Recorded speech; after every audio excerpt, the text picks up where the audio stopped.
Hey, I'm Mehro, and you're watching the Permanent Rain Press.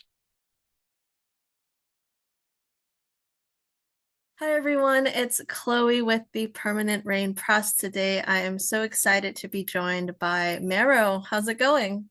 It's going great, Chloe. How are you doing? I'm doing well, thank you. I mean, this is such a special time for you. We are 2 days away from the release of your debut album, which we will talk about in just a moment. But I wanted to cycle back a bit because you grew up singing in choir. I know you picked up the guitar as a teenager. So, do you remember that moment when you decided that you wanted to pursue music full time and as a career?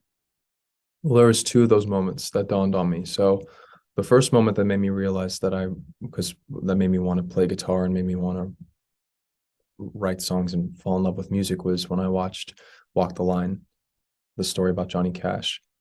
I watched that movie and with no expectation, and I left that movie with my life being changed. So I don't know if I'd be here if I didn't watch that movie on accident that night. Um, And then there was a choice that I made around December 28th, 2018, which was, okay, I'm going to put my everything into this being an artist, being a musician. And if it fails, it fails. If I don't succeed, whatever. But I knew that I had to put everything into it. And that was the moment that the journey completely started for me of being 1000% dedicated. And you've really been kind of in full force, I think, since that moment, whether it's like staying engaged online, kind of releasing music here and there. You do come from a family of creatives. So I was wondering, like, did your familiar upbringing inspire you as an artist in any way, help shape your views on the world and what you wanted to say? I didn't realize it. I didn't realize you don't because when you're growing up, you don't know the impacts of things. You don't understand if you have family dinner with all of your cousins and your aunts and your uncles and your grandfather is cooking a meal for 14 people every Friday night for years. You don't realize the impact that that leaves on you. You're just a kid. You're just showing up to the meal and you have some food and you leave. Years later, you realize what those memories mean to you, what those moments mean to you. And so, yes, my upbringing did affect me tremendously. I just didn't know it. I just always thought it wasn't for me. I never thought I'd be a musician. I never thought I'd be a songwriter.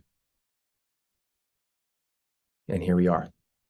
I guess The it was movie. that December 2018 when it all kind of clicked to you. And then, when you start, I'm sure, writing lyrics and you're thinking like back to when you were young and all these moments that kind of led up to where you are. How about the role of your home in Los Angeles? Like being in LA, did it only fuel your creative energy, or was it ever daunting to consider pursuing music in a place where there is much success, but also many who don't make it in the industry? Walking down a path that most people don't is just something that I'm used to, something that I've always done. I've always been a bit of um, a weirdo, a bit of a loner, and I I find myself sort of doing my own thing in all the stages of my life. So following my dreams and going for this ridiculously crazy goal, dream, aspiration. Looking back on it, it's the only thing I would ever want to do is to go for it all, go for the absolute top. Because we're only here for so long. Uh, why not? Why not? You know.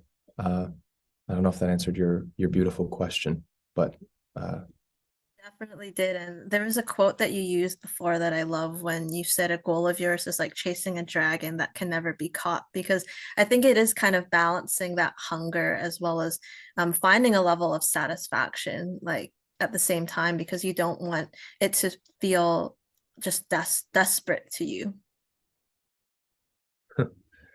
uh, there's beauty in everything, including desperation, uh, in the sense that you never know what could be created from it if you let yourself go there. Um, I think, and we don't know the path.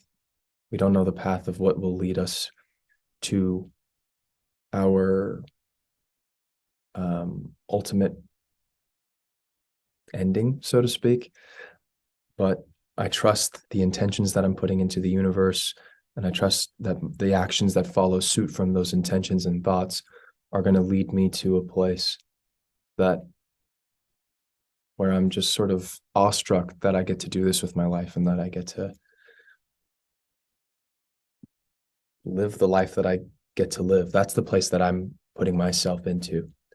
Um, so I welcome all feelings, and it is like chasing a dragon because it's I wouldn't want to chase any other dragon. We were talking, you mentioned this really briefly, but up until 2021, you did have a mysterious persona, which included at that time you weren't forthcoming with your age in any coverage and any interviews, as well as your birth name. Was it always important for you to keep it about the music and kind of control what the world knew about you? Like, what was the motivation behind that? Always. I think age is just a number. I think it's just putting people in a box. In a perfect world, I wouldn't have anybody know anything about that part of me because there's people that I know that are 18 that have the hearts and souls of people that are 70. And there's people that I know that are 90, that are 80, that are just lovely, sweet, youthful, joyful, grateful human beings, and everything in between. So I don't think age defines really anything about a person that's important to me. And I like to keep people guessing. I'm not somebody that just tells everybody everything about me the moment that I meet them. I want to know more about the other people and that I'm speaking to. So I'm not usually forthcoming with those things in real life. So I didn't want to be forthcoming with them in my artistic professional life either. And yes, it's all about the music. It's the only thing. It's music is everything. I love that. I think it's so admirable. And also, just for yourself, having that ownership is something that is truly valuable in an age where, there's social media and there's so much noise and so many people commenting on everything. Your debut album, Dark Corners and Alchemy, as you mentioned, is out this Thursday. What are you the most proud of during the process of creating this record? I'm most proud of. Well, first of all, I'm not sure that I would call it a debut album because I'm not even sure what I would call Sky on Fire, if it's a project or if it's an album or if it's an EP. I don't know. So I don't know what to call Dark Corners and Alchemy, but we can. What am I most proud of? I'm proud of the way that, proud of a lot of things, honestly. I'm proud of the risks that we took sonically, thematically. I'm proud of the way that we released it. We took our time, put out a lot of music last year. I'm proud of the concept and the points that it hits. I'm proud of the vulnerability. And I'm very proud of how the vinyl turned out too, because uh, it turned out better than I ever could have even imagined. It's exactly right. It was perfect. And on this album, we'll call it like a project if you don't want to phrase it as the debut album. But I mean, there are, I think, 6 songs that have already been released and 6 new ones. And it really focuses on the duality that you've kind of been playing with over the past little while. I'm curious, which song was the most challenging for you to write and kind of come to its final version that you were happy with? Hmm. Happy to call it an album, by the way. Love calling it an album. Uh I'm we'll see later down the line whether it's the debut or not. I'm just not sure. But I appreciate you saying it, Chloe. What song was the hardest to write? Let's see. Howling Like Your God, Pirate Song, Exploding, Who Are You, Murmur, Poor Prince to Melancholy, Parasite, Pretty Kids, Monster, Love Kills. You know what's interesting about all of those songs? All of those songs happened pretty quickly. They all happened really fast. Uh, Howling was written in one pass pretty much. The whole melody was, and the lyrics were written a little bit like a week later as a poem. Like Your God was sort of a 1 day experience. Pirate Song was cultivating, like I was just singing it over and over and over again because I couldn't get it out of my head. And all those lyrics were just on the fly. They were just words that came out of my mouth. They didn't necessarily mean anything at the time. Exploding was one day. They were all moments that just happened, each and every song. And same with Alchemy as well. Or Prince to Melancholia was written in Mexico City. Just one sitting in the Airbnb. I had Fernanda and Brenda to my right. They were my representatives from Dijira, and my day-to-day manager, Alex Forsyth, to my left, and just was playing the chords, and it just happened in one moment. Almost every single lyric, almost every in the entire melody. Each of these songs was sort of just a moment in time. There wasn't, if I was to say one that was the most challenging, perhaps Monster, but even that was one that sort of happened in one evening. But I would say if I had, the writing process was all pretty effortless, to be honest, with all the songs. When you're writing, so you kind of mentioned that these happen in distinct moments. Do you already kind of conceptualize what you want the final sound to be? So it's for you, is it like a very drawn out process, or maybe it is relatively compact because you have that distinct vision when it's coming out of you? I don't know. The song,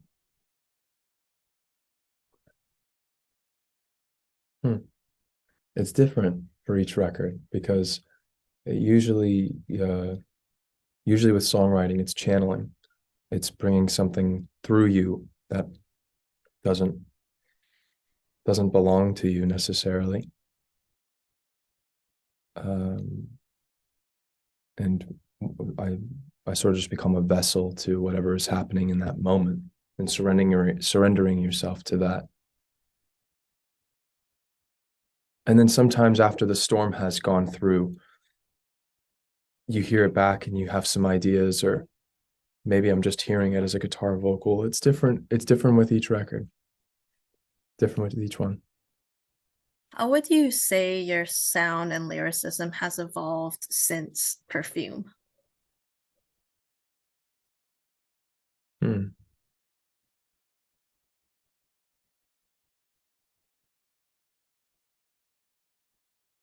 Gosh, I don't know if I've evolved at all. It's hard to see. It's hard to see. It's hard to see from the inside of the moment. I think that'll be something that we can see over time as we look back and say, "Oh, okay, that's what happened," and then this turned into this. Oh, that's interesting. But I think the thing that's evolved really is just perspective. Perfume was coming off of absolutely nothing. And this record is coming off of, okay, well, this artist has done this project and they've released these songs. Interesting. We have this as a sort of world that has been built. And we're jumping off of it from there. Whereas Perfume was jumping off from nothing. This is just this one expression. What does this mean? Where is this going to go from here? But in terms of evolution of songwriting, I guess that would be a better question for you. Do you have an opinion to have on how it's evolved since Perfume? I will say, I feel like your music has like more beats in it, more of like a charging rhythm than say like Perfume and Hideous. Yeah. I just think that like lyrically, I just love your lyrics. There was this one line that always gets me in Perfume. It's like that's the present is so unsatisfying. I wish I was materialistic. That one, it's my Mm. favorite. But also like I mean in Parasite, you know, you're referencing things like victim trophies, glistening fake gold. Like I just love kind of visual references like those. Mm. Do you have a favorite lyric if you can find one off the top of your head from Dark Corners and Alchemy? Hmm. Hmm. Favorite lyric from Dark Corners and Alchemy. I'm sure it'll change every single day, but the first one that came to my mind was "We've all been used before, nobody's clean." That's that was the first one that came to my mind. I'm sure on a different day it'll change, but um, I just like the way that sounds. I like what it says, you know. You do like to keep the interpretations of your lyrics open-ended, have listeners draw their own conclusions. So when you are writing, I'm curious, like, is it difficult not to reference key specific moments in your life, and kind of keep those narratives open-ended all the time so you know that it can have kind of dual meanings or meanings for each individual? Did you say that is it difficult to not reference parts of my own life? The the parts of my own life are interwoven within it. I guess I like the challenge of not necessarily describing it so specifically that it pins the song into one concept, but more expressing it and describing it in a way that can be seen to where I know where it's pinned. You know, I know the inspiration, but the expression of it is different to where it leads the listener to go wherever they want to go, wherever they need to go. So it's interesting about songs that like once we put them out, they're no longer ours. They belong to they belong to the world. They belong to everyone else. So you visited Mexico last year. You mentioned writing a song out of Mexico. Tell me about visiting a new city and country, and how do you get the most out of your experience and travels?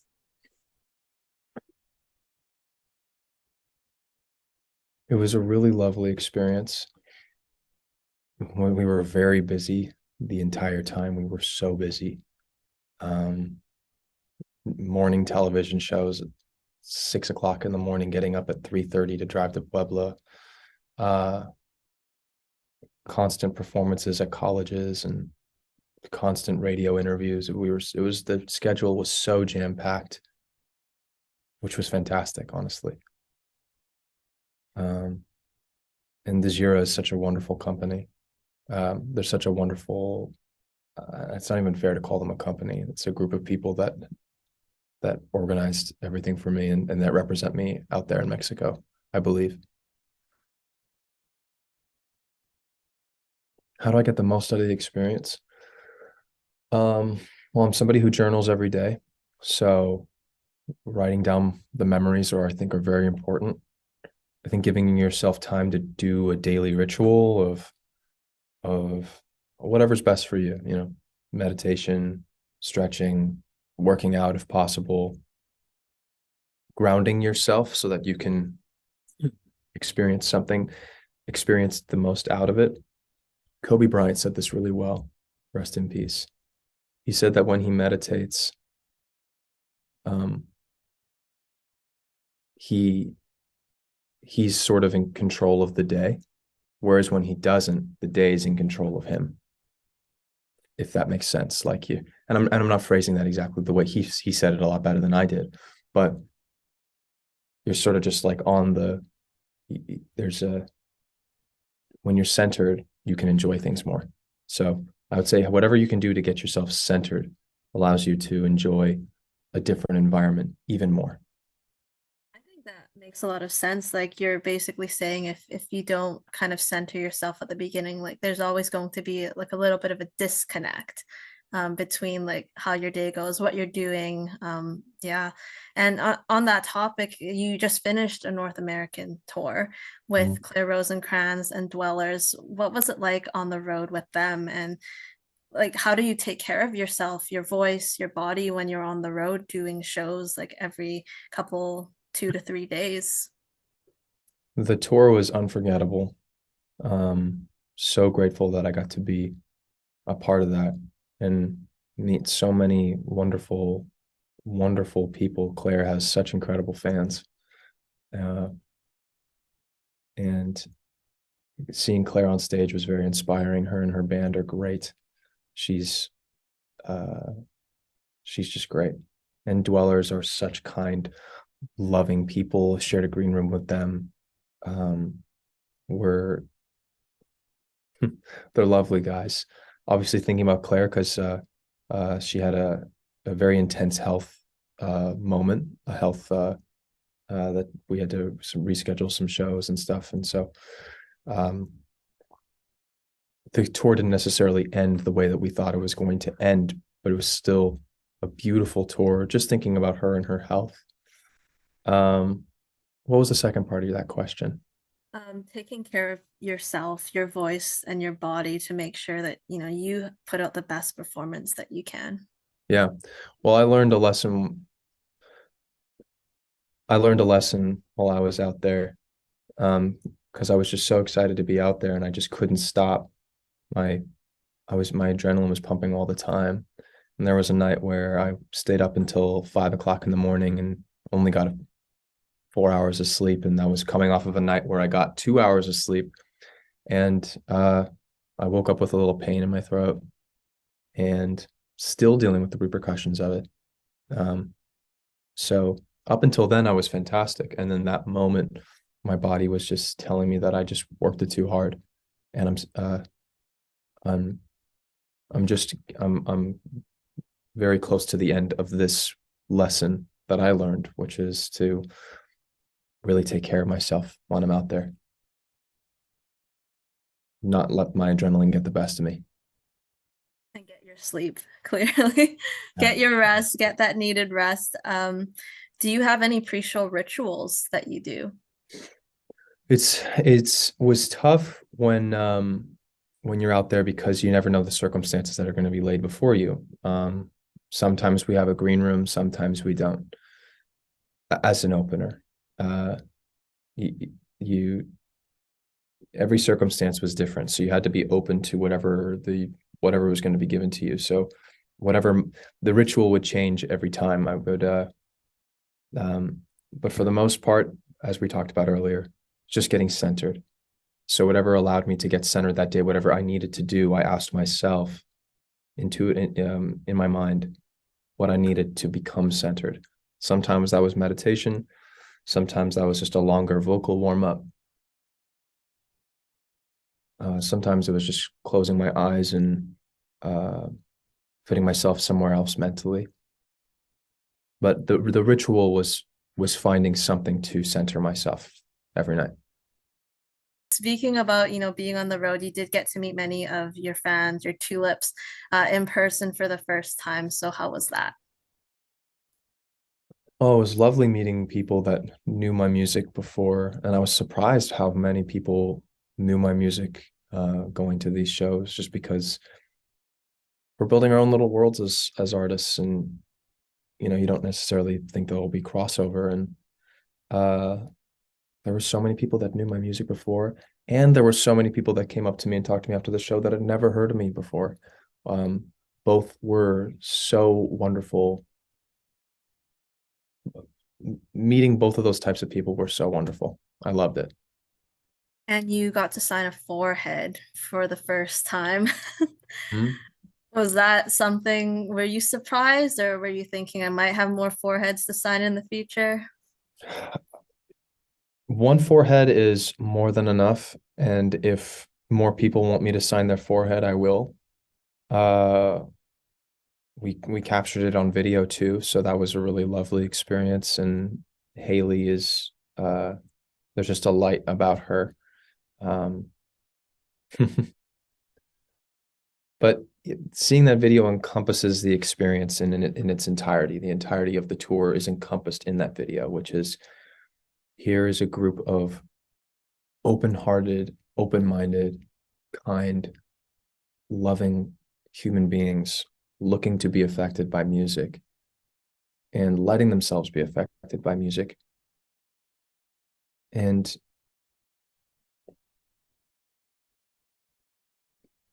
then letting us communicate with them too. That video encompasses the entire tour. It was loved that night. That was Salt Lake City. Loved the whole tour. And you do interact with a lot of your fans online, places like Instagram, mainly Twitter. What has that constant support meant to you, especially leading up to the album release? And you also have the virtual release party tomorrow night as well. Yes, yes, we do. You know, when we put out Perfume February 20th on YouTube, February 21st on other platforms, 2020, I was on the road. Only way to communicate was through social media. And then COVID. Only way to communicate with fans was social media. So just got in the habit of responding to every comment, as many comments as I could, and making as many connections as I could. And over time, you don't think about those things. You know, I'm putting in at least an hour a day into responding to messages and comments and stuff. And I love it because people are so kind to me. And I know that not every artist gets to experience that. And yeah, sure, there's people that say hateful things or whatever, and they're just looking for love too. You can write to those people too and just let them know that you see them. And that's probably all that they want. They just want to be seen, you know? It's a beautiful thing. Now, you work with director, cinematographer Ryan Calavano on many of your visuals. Tell me about your relationship and how your visions align as creatives. I do work with Ryan Calavano. You know your stuff. He's enjoying Hawaii, a much needed vacation as we speak. Um, I love that guy. And he told me while we were filming the video for Exploding, just he said how much it means to him that he gets to do this and that we get to do this together. I love working with him. None of the videos would exist without him. And I want nothing but the best for him in whatever capacity that means, it just feels like his mental state and his life is just getting better and better the longer that I know him. And I love working with the guy, and I appreciate the guy. Our visions, I think they coincide perfectly together. I never couldn't ask for anything or anyone better or different. Just works out really, really well. Very lucky to have him in my life. My favorite video that the two of you worked on together was Not Alone. I have to say, like the vintage pink set. I love the dolls, the puppets, the monkey clapping gets me every time. A music video that you worked on together, but you had the director credits was for horror. So I was wondering if you could kind of like describe that 2-day shoot. What did you learn about yourself as a director during that process?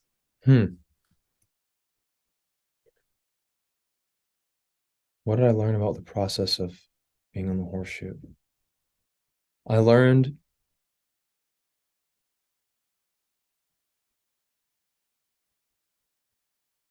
that there isn't a limit to how much you can be prepared. There is no limit. There's always more preparation to do.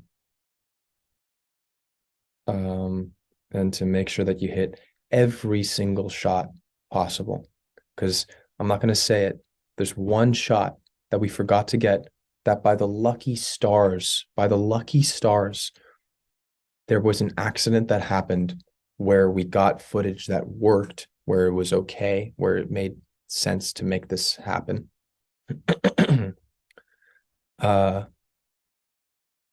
it wasn't on the shot list. It wasn't a shot that I consciously got. And if I didn't get that accident, helpful, lucky benefit, the video would be missing a piece of itself that wouldn't have it be the level that I would want it to have been. So what I learned was there is no limit to preparation. You can always be more prepared, no matter how many times you go through it in your head. And casting's everything. Lucy was just brilliant in that video. She's just brilliant. She's perfect. Wouldn't you agree? I would, and that video is so much weight on it, and her role in it. She did do an amazing job, and I think just the whole message about you being valuable and worthy. And I know that it really encourages those to seek help, seek resources. There are so many locally and in the country, wherever anyone is located, for suicide and crisis helplines. So everyone should also go do that, and also watch the horror music video. I know you mentioned having to change kind of the red rubies to blood to give it the weight that you wanted it to. So as a director, I'm sure that's like another thing that you mentioned you can't prepare for. You kind of have to adapt as you're watching it play back, and if it achieves what you wanted it to. I just wanted to give a second of appreciation to you, Chloe, for taking so much time to prepare your interview questions and to know so much about me. It's not very typical. I appreciate it, and I'm very much enjoying the interview. I hope that you are too. So kudos to you.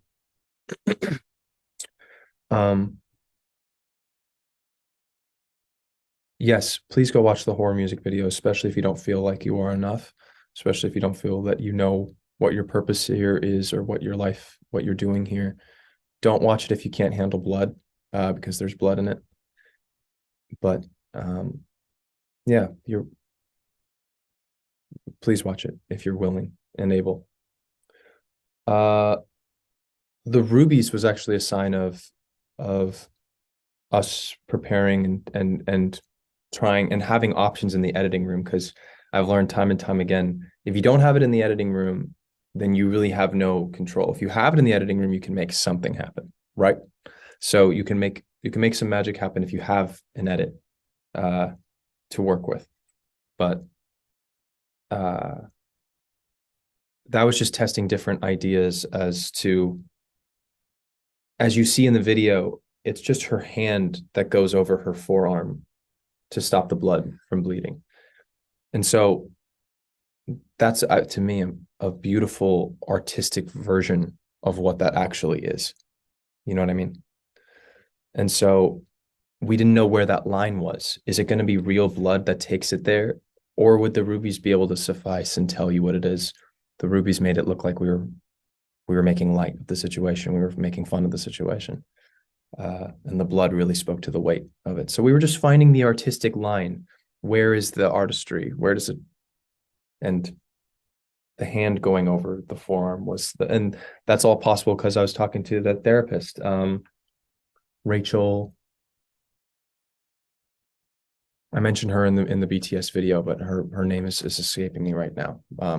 But she's a suicide prevention therapist, and my producer introduced me to her, and we talked about it, and I got her all of her ideas on there. And it's so important to work with creatives in like other fields and people who are experts at this, and you want to make sure that you kind of pull everyone involved and get other ideas, and it just really works so well. So yes, I know that there's you have to be a certain age on YouTube to watch the video, but it's very important. So I encourage everyone to go watch it. Outside of Rachel Wallach it is her came name. to you. There we go. Shout out Rachel Wallach. And outside of music, aside from the filmmaker, director scope, you also have dreams of being an actor. So how did this passion originate, and where do you kind of see your career in acting going in the near future? I do have dreams of writing and directing. In whatever capacity, I'm not sure, because just getting to make something like the horror music video is so fulfilling and scary to release, talk about, scary to put out. And what this album is all about is showing those different sides of me and knowing that the intention is there. Our intention is pure. Our intention is what I know is the right thing to do. And that's why we put it out into the world. But putting out a song called Horror with the video concept that we have as the video concept, that's a lot, quite a lot. Very scary. And also the most fulfilling. So, like we discussed earlier. Where do I see a career with acting? How was that love born? Um, well, I got the lead in a play in kindergarten for Jack Jumped Over the Candlestick. And I obviously still remember it, still affects me. And my mom helped me buy a costume at some costume store with these really big brown pants. And I had to jump over the candlestick really high because the pants were so baggy. And I loved being in that little play. Um, I love performing. That's a memory for me that I'll never forget. Never got another lead in another play up until I did this summer program at a school called Crossroads in Santa Monica. And I signed up for the theater production or play production class. And I walked in and immediately just the smell of the theater and the the kids were in a circle. I was a kid too, so my peers were in a circle. And meeting the teacher, her name was Ginny. Um, I love this woman. She was the first teacher that ever believed in me, that ever made me see my own worth, not just as an actor, but as a person. And we performed A Midsummer Night's Dream.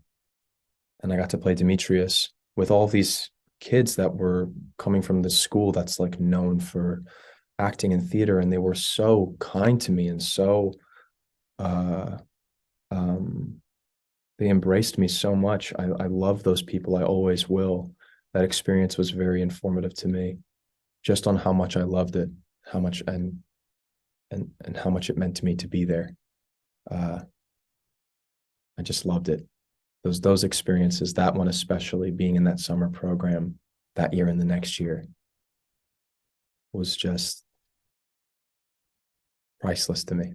I love those people. I'll cherish them forever. And that's how I fell in love with acting.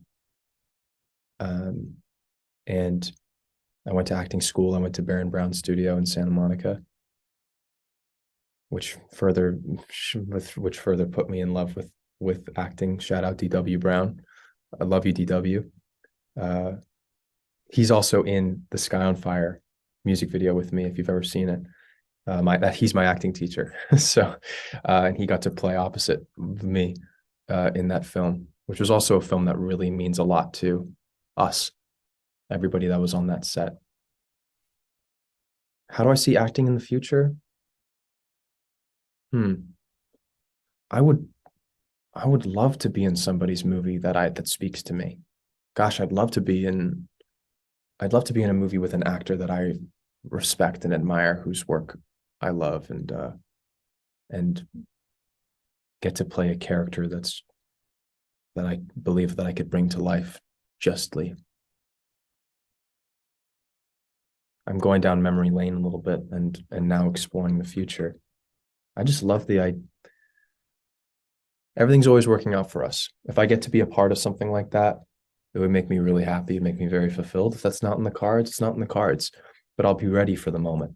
I've put in a lot of time into expressing emotions in front of a camera or on stage. And I think I'll be ready for that moment if and when it comes. I hope you get to be a part of a project that makes you feel the same way as like Sky on Fire, Midsummer's Night Dream. In terms of like an actor you admire, like who are some people who you've looked up to? Oh gosh. Oh gosh. First one that came to my mind was Leonardo DiCaprio. Um, I love his work, and his discography is just uh unbelievable. Um, Meryl Streep is just unbelievable. Just jaw-droppingly unbelievable. Um, Marlon Brando, just blown away uh, by his performances. Um, Denzel Washington. There's so many actors that, I mean, just everybody in The Godfather is just a insane actor. It's like uh, 111 cast of Godfather. Makes sense. Yeah. yeah, yeah, yeah. Well, I mean, things have seemingly been aligning as your life progresses. So fingers crossed for you and manifesting that into the world. I have one more question for you, our signature question. If you could be any ice cream flavor, which would you be and why? Huh, huh. If I could be any ice cream flavor, what would I be and why? Gosh, that's interesting. Depends on the day. Um, Shoot. There's a really great ice cream store by me that makes a wonderful red velvet ice cream.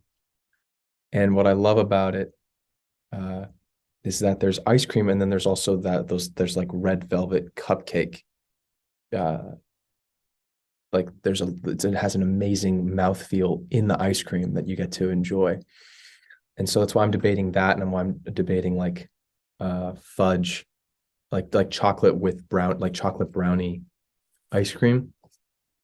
Oh, and there's that insane ice cream from Ben and Jerry's that's the milk and cookies one. The similarity between all three of them, and I'll just, oh gosh, the similarity with all three of those ice creams, and I'll let the viewer decide whatever ice cream they want to put me as their right, is that there's substance, and there's something that you can have with the ice cream, and really it's not just going to melt away. There's something that you got to chew. There's something that you got to feel and taste, and it gives you texture and a great mouthfeel. So any ice, those three, you can decide between those three. Those are my favorites, and that's the ice cream that I would call myself. Um, what about you? What's your ice cream?